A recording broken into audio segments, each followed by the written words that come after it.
Bienvenidos otra vez a esta serie de clases sobre Jerusalén. En el video pasado hablamos del monte del templo original de Ezequías y Salomón y usamos la teoría de Ritmar para pegar la ubicación de ese cuadro de 500 por 500 codos. Ahora, para esta clase queremos ver si podemos ubicar aún más específicamente el templo mismo de Salomón dentro de ese cuadro de 500 por 500. Antes de comenzar eso, me gustaría recordarles de algunos términos. Cuando hablamos del primer templo, pues es el templo de Salomón, que él construyó más o menos en 930 antes de Cristo, que se describe en Primera de Reyes capítulo 6. Cuando hablamos del segundo templo, estamos hablando del templo reedificado por los exiliados, como Zorobabel, como Josué y otros que volvieron de Babilonia para reedificarlo y el altar. Eso es más o menos en 515 antes de Cristo. Y cuando hablamos del templo de Herodes, es el segundo templo, pero expandido un poco y remodelado, y también cambió mucho las cortes del templo que rodeaban el templo en el tiempo de Cristo. Bien, volvemos a esta descripción primero de las medidas del codo. Aquí tenemos el codo real o sagrado, que es esa distancia que medimos entre el codo y los dedos aquí, y dijimos que es 52,5 centímetros de largo, un poco más de la mitad de un metro. Bien, entonces aquí volvemos al pasaje en Midot, medidas en el Mishnah. Ya leímos la parte de 500 por 500, pero en este video la parte que nos interesa sigue la parte más grande, o sea, de las cortes del templo, estaba hacia el sur, un poco más pequeño hacia el este, un poco menos al norte y la parte más pequeña al oeste. Ahora, ¿qué significa eso? Bueno, aquí estamos otra vez con el monte del templo de Herodes, aquí grande, ¿ok? Y en la clase pasada ubicamos el monte del templo original de Ezequías y Salomón en más o menos este cuadro aquí, 500 por 500. Entonces, ¿dónde dentro de este cuadro estaba el templo? Bueno, según esa descripción de las cortes alrededor del templo, tenemos que dejar más espacio hacia el sur. Entonces, el templo, representado por esta T gorda, no va a estar centrado exactamente en el centro de este cuadro. Va a ser un poco más al norte, porque la corte al sur es más grande.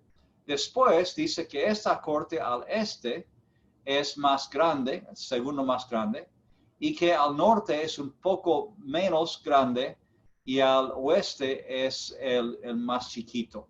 ¿Okay? Entonces significa que el templo se corre un poco más al norte y un poco más al oeste. Ahora, si miramos esa ubicación, notamos que es casi exactamente en el mismo lugar que la mezquita de Omar, que tiene la cúpula dorada en el monte del templo hoy. Y esa cúpula dorada está sobre una roca importante para los judíos y los musulmanes. Los judíos creen que fue la roca donde Abraham iba a sacrificar a Isaac. Y los musulmanes creen que fue de ese lugar de donde partió Mahoma para ir en su viaje de noche al cielo. Entonces, esa roca siempre ha sido importante por miles de años. Y la pregunta es, ya que fue tan importante para los judíos, pues será posible que eligieron ese lugar para poner el templo. Y más específicamente, será posible que el lugar santísimo con el cofre del pacto podría estar exactamente sobre esa roca. Entonces, otra vez vamos a mirar algunas pistas adentro, y para hacer esto es necesario examinar un poco esa piedra importante. Otra vez estamos usando mucho material de Ritmar porque él pudo entrar a la mezquita y hacer medidas, caminar arriba. Hay un lugar donde uno puede mirar hacia abajo a la piedra y pudo hacer mucho trabajo aquí.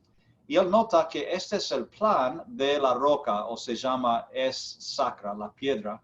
Ha sido cambiado bastante en los años. Partes han sido quitadas, modificadas, bajadas. Ha sido cubierto y descubierto durante la historia. Pero desde más o menos 1200, 1300 después de Cristo, no ha cambiado mucho. Adentro, si lo miramos, empezamos aquí con este círculo, que es un agujero que da hacia una cueva abajo. Y este lugar se llama la Cueva de las Almas, y supuestamente fue una cueva hecha por los cruzados cuando ellos tenían control de esta piedra, y ellos creen que está muy cerca del lugar donde el ángel Gabriel anunció a Zacarías que él iba a ser padre de Juan el Bautista, ¿sí? Entonces esa tradición pondría el templo en este lugar aquí. También hay marcas en la roca. Hay dos rectángulos más al oeste de la cueva, y hay que recordar que esta parte de roca aquí abajo escarpada es hacia el oeste, porque cambia la orientación de las fotos que estamos usando. Entonces siempre buscamos esta escarpada para poder indicar dónde está el oeste. ¿Okay? Entonces, cerca de la cueva, del agujero, hay dos rectángulos alineados aquí que llaman la atención. Y la pregunta es, ¿para qué servían? Hay otra cosa aquí, un rectángulo más o menos en una depresión, unas pulgadas hacia abajo, y después tenemos otra escarpada aquí al norte que es importante también. Ahora, si lo vemos aquí, ya vemos otra vez, ahora estamos buscando el oeste, aquí, la escarpada, aquí. Tenemos la cueva, el agujero a la cueva. Tenemos dos rectángulos aquí y tenemos la depresión rectangular aquí. Entonces Ritmar empezó a mirar y medir aquí, y él miraba primero estos rectángulos y decía, ¿para qué podrían ser esos? Y según su experiencia en otros lugares, otras excavaciones, para él eran muy parecidas a una base para la base de una pared, un muro. Entonces, él pensaba que tal vez esto podría ser la base donde colocaban el muro sureño del templo original. Después, él iba hacia el oeste y pensaba, bueno, y si esta roca terminaba aquí en el tiempo de Salomón, podría muy bien ser el muro al oeste del templo. Y después a este lado aquí, más al norte, donde más o menos termina aquí, podría ser el muro norteño. ¿Okay? Entonces, más o menos este fue su plan. Él pensaba que aquí es un lugar para el muro sureño, y aquí el muro al oeste y el muro al norte. Entonces, si miramos esto como el templo, esto aquí mide 20 codos por 20 codos, que es la medida que tenemos para el lugar santísimo en el templo de Salomón. Otra vez interesante la combinación ahí de medidas y este espacio. Y ahora esta depresión, este rectángulo en el medio, ¿qué es? Pues si este es el lugar santísimo, este rectángulo podría ser el lugar para el cofre del pacto. Ahora, Ritmar sabía que esta teoría, esta sugerencia, realmente podría ser difícil de creer, porque otros dirían, bueno, estás inventando, estás haciendo que las medidas se ajusten a lo que tú piensas o creas. Entonces él fue con un amigo para examinar más esta depresión rectangular, porque él quería saber si encajaba con las medidas del cofre del pacto.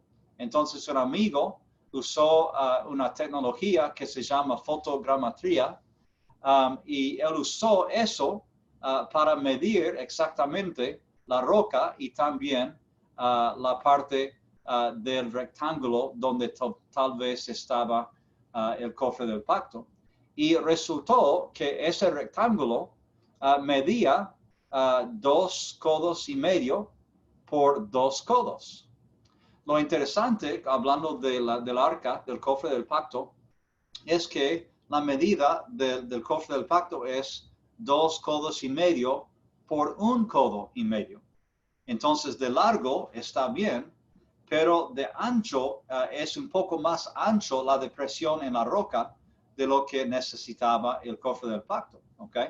Entonces, él pensaba, bueno, este pasaje de Primera de Reyes 8, Salomón dice, he puesto en ella un lugar o he hecho en ella un lugar para el arca.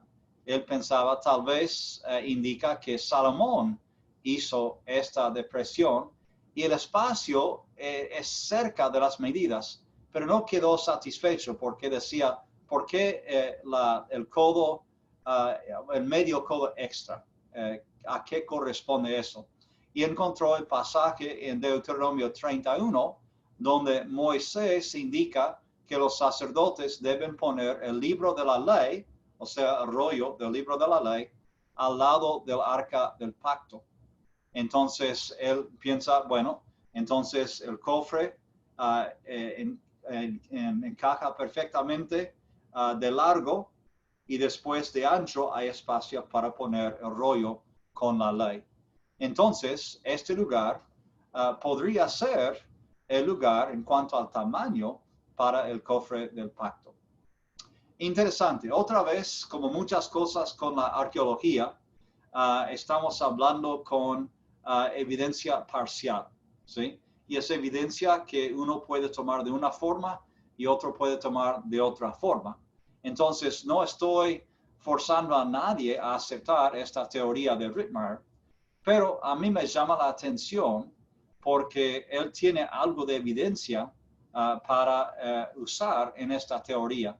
No es solamente una idea, una suposición, un sueño. Hay evidencia concreta para apoyar por lo menos partes de esta teoría. Entonces, para él, él pensó, si yo pongo la forma del templo sobre la roca, si comparo los dos, pues esto es como sería. Aquí abajo otra vez es el oeste, aquí tenemos sur, aquí tenemos norte. Tenemos ya la forma del templo de Salomón superpuesta sobre la roca que está debajo de la mezquita de Omar. Y tenemos aquí ya la cortina que separaba el lugar santo del lugar santísimo. Y en el medio, justo en el medio, está esta depresión. Entonces, por lo menos, tiene 2 o 3 pedazos de evidencia bastante llamativas para esta ubicación del templo y luego el cofre del pacto. ¿Okay? Y si uno ubica todo el templo con algunas cosas fuera del templo también, como el altar aquí abajo, esto es como se vería comparado con la ubicación actual de la mezquita de Omar en azul y el templo en rojo. Significa después que otro domo que está fuera de la mezquita hoy, el domo de la cadena se llama, eso está hoy donde más o menos hubiera estado la terraza en la entrada del templo de Salomón, y a como 7 metros más al este o sureste, estaba el altar de Salomón y probablemente el altar del templo de Ezequías y el segundo templo de los exiliados y tal vez aún el altar del templo en el tiempo de Cristo. Entonces uno se imagina toda la historia en este lugar si esta teoría es correcta. y estamos bastante seguros que estamos muy cerca, estamos dentro de 100 metros o menos de donde tenía que estar en alguna parte, pero hay factores, como hemos hablado, que parecen indicar que esta ubicación es muy posible hasta probable. Entonces tenemos pues Jerusalén en el tiempo de Salomón, ya el templo aquí arriba, ubicado en el monte Moriah, y mirando un poco más ese templo de Salomón, porque luego miraremos el templo de Herodes, vemos aquí el altar en la corte, vemos lo que se llama el Gran Mar aquí, vemos aquí las fuentes de bronce, la terraza aquí, la entrada, después tenemos el lugar santo, el lugar santísimo aquí atrás. Mirando cada parte, vemos primero este altar, donde se sacrificaban tantos animales. Vemos después la entrada, y estos dos pilares grandes tienen nombres de Booz y Jaquín, que fueron nombrados así al hacer el templo. Tenemos la entrada principal de Dorada aquí. Tenemos el Gran Mar y las fuentes. Y al lado tenemos lo que se llaman células o cámaras que los sacerdotes usaban para hacer otros trabajos para las tareas del templo y el mantenimiento del templo. Y se ve que podían acceder los varios niveles con escaleras aquí. Dentro del lugar santo vemos aquí menorás, vemos aquí el altar de incienso frente al velo o las puertas que dan al lugar santísimo y la mesa de los panes. Ahora, en ese lugar, la Biblia describe que hay puertas que daban al lugar santo, al lugar santísimo, que fueron hechas de madera de olivo y decoradas con diseños de flores y querubines. Algo parecido a otros templos que han encontrado de otras naciones en ese tiempo.